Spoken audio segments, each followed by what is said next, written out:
I'm Brianna and I've been serving in kids ministry for about 3 years now. When I first started, I really didn't know much. All I knew is that I wanted to teach someday.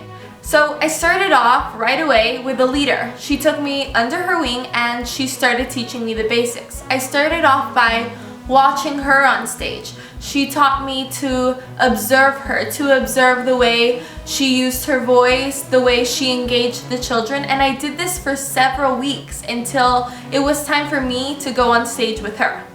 So now we were both on stage, and it wasn't at all scary because we had planned the lesson ahead of time, so I knew what my parts were and I knew what her parts were.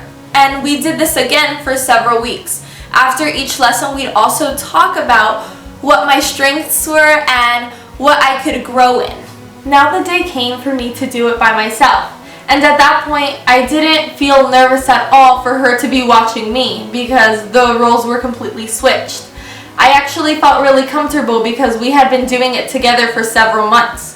Now she watched me on stage and she observed everything that I did so that when I got off stage and reviewed the lesson, she would tell me where I was strong and where I needed improvement.